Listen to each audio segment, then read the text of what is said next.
Hi friends, a very good evening. So ఇది APSC previous bits అని చెప్పేసి ఇచ్చారు కదా. So group 3 panchayati secretary mains అంట. సో వన్స్ అనేది బిట్స్ చూడండి, ఓకేనా. సో నేను ప్రీవియస్ బిట్స్ అనేది కూడా నేను ప్రొవైడ్ చేస్తున్నాను, ఈ బుక్లో ఉన్నదే. ఓకే, సినయ్య సార్ బుక్ ఇది. సో అయితే నేను మీకు ఇది ప్రొవైడ్ చేయడంతో పాటు నేను ఒక చిన్న కాన్సెప్ట్ అనేది, అంటే కాన్సెప్ట్ అని కాదు, నేను ఫేస్ చేసింది మీతో షేర్ చేయాలనుకుంటున్నాను. సో ఎవరో పర్సన్ ఒకటి కామెంట్ చేశారనమాట. సో మేము అంటే నేను చెప్తున్నది సో వాళ్ళకి నచ్చచ్చు నచ్చకపోతే అది వేరే సంగతి. సో వాళ్ళు ఏమన్నారంటే, మీరు మా దగ్గర కూడా ఈ బుక్ మేము కొనుక్కున్నాము, సో మా దగ్గర కూడా ఈ బుక్ ఉన్నది, ఈ బుక్ ఉండడం మేము చదువుకుంటాము, మీరే చదవక్కర్లేదు అని చెప్పేసి అన్నట్టుగా చెప్పారు. సో నేను మీరు నా ఛానల్ స్టార్టింగ్లో మీరు చూసే ఉంటారు. నేను యాక్చువల్గా బుక్ అనేది నా మోటివే నేను మీకు చెప్పాను. నేను యాక్చువల్గా సబ్జెక్ట్ లెసన్స్ చెప్పటం లేదండి. నేనేంటంటే ఎవరైతే ఇప్పుడు ఆన్లైన్ క్లాసెస్కి వేలకు వేలు ఫీజెస్ కట్టలేకపోతున్నారో అండ్ అలాగే అమౌంట్ అనేది బుక్స్ కోసం పెట్టలేకపోతున్నారో వాళ్ళ కోసం అంటూ నేను బుక్ అనేది ప్రొవైడ్ చేస్తున్నాను. వాళ్ళకు కూడా బుక్ చదివే ఫీలింగ్ అనేది వాళ్ళకి రావాలి అని అన్నట్టుగా నేను ప్రొవైడ్ చేస్తున్నాను. సో కంప్లీట్గా ఎవరైతే ఎడ్యుకేటెడ్ అంటే నాతో పాటు వేరొక నలుగురిని చదివిద్దామన్న ఆలోచనతోటే నేను చేస్తున్నాను అని చెప్పేసి నేను చేస్తున్నాను.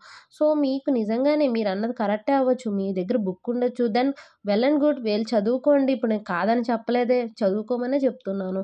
దట్టు మెయిన్ ఏంటంటే మీరు అంతా మీకు బుక్స్ ఉండేటప్పుడు మీరు కూడా ఇలా చెప్పచ్చు కదా నలుగురికి. మీరు ఒక్కలే చదివేసుకోవడం ఎందుకు?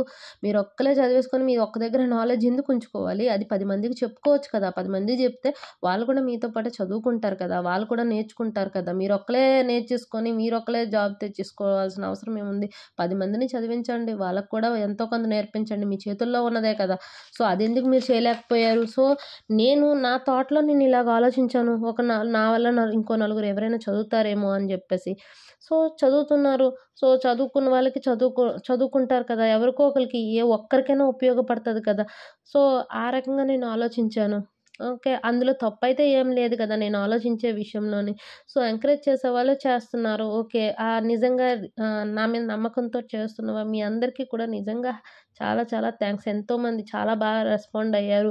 నిజంగా మాకు చాలా హెల్ప్ అవుతుంది. ప్రస్తుతము డేస్లోని బుక్స్ కొనలేకపోతున్నాము, ఆన్లైన్ క్లాసెస్కి పెట్టలేకపోతున్నాము, సో మంచి థాట్‌తోటి వచ్చారు అని చెప్పేసి నిజంగా చాలా నిజంగా చాలా హ్యాపీగా మూమెంటే నాకు అనిపించింది. బట్ ఏంటంటే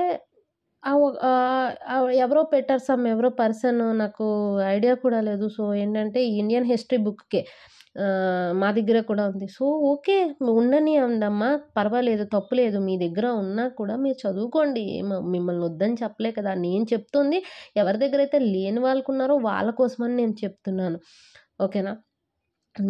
ఎవరైతే వాళ్ళు కూడా చదువుకుంటారు, చేస్తారు అని చెప్పేసి ఆ ఆలోచనతోటి మాత్రమే నేను ఇది స్టార్ట్ చేశాను. సో మీ వైపు నుంచి వీలైతే సపోర్ట్ చేయండి అండ్ అలాగే ఎంకరేజ్ చేయండి. ఇంకో నలుగురికి చెప్పండి, మన దగ్గర పుస్తకం లేదు అని అనుకుంటే ఈ ఛానల్ చూడండి, మనకు పుస్తకం చదివినట్టుగానే అనిపిస్తుంది. ఎందుకంటే ఆవిడ కూడా పుస్తకంలో చెప్తున్నారు అని చెప్పేసి.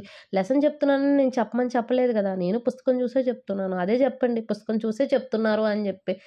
సో వాళ్ళు కూడా సరే, వాళ్ళకు కూడా అలానే ఉంటుంది, పుస్తకం చూసి చెప్తున్నారా, ఓకే సరే, మేము కూడా పుస్తకం చదివినట్టే ఉంటుంది, నేను చదువుతున్నాను కదా, ఆటోమేటిక్గా నాతో చదువుతారు. ఇంకా వాళ్ళకి ఏంటంటే నేను చదివిన నోట్స్ రాసుకుంటారు కదా, అదొక పాయింట్ ఉన్నది కదా. సో ఆ పాయింట్ తోటే నేను ఇది స్టార్ట్ చేశాను. సో మ్యాక్సిమం మీకు వీలైనంతగా నాకు సపోర్ట్ చేయండి అండ్ అలాగే మీకు తెలిసిన వాళ్ళకి ఎవరికైనా సాధించండి. నేను ఒక్కటే కోరుకుంటున్నాను, మనం ఎవరమైనా సరే మన దగ్గర ఏది ఉన్నా సహాయం చేసినా చేయకపోయినా ఎడ్యుకేషన్, మీరందరూ ఎడ్యుకేటెడ్ అయి ఉంటారు నాకు తెలిసి. సో ఎడ్యుకేటెడ్ అయి ఉండేటప్పుడు నలుగురికి ఎడ్యుకేషన్ అనేది ఇవ్వండి. ఎడ్యుకేషన్ ఇస్తే వాళ్ళ కాళ్ళ మీద వాళ్ళు నిలబడతారు, వాళ్ళ ఫ్యామిలీకి వాళ్ళు నిజంగా ఒక రకంగా చాలా చాలా అంటే చాలా ఒక బ్యాక్ బోన్గా సపోర్ట్ ఇస్తారు చదువుకోవడం నేర్పిస్తే. ఏదో ఒక పని చేసుకుంటారు కదా మీరు ఇది నేర్చుకోవడం వల్ల. సో ఆ రకంగా ఆలోచించండి, అంతేగాని మనం ఒక్కలమే చదివేసుకుంటున్నాం, మనకొక్కరికి చాలులే అన్న ఆలోచన అయితే మీరు మైండ్లోకి తీసుకొని రాకండి, ఓకేనా. సో ఇంకా మన ఛానల్ని ఎవరైనా సబ్స్క్రైబ్ చేసుకోకపోతే సబ్స్క్రైబ్ చేసుకోండి అండ్ అలాగే వీడియోని లైక్ చేయండి, వీడియోని షేర్ చేయండి. Okay, thank you.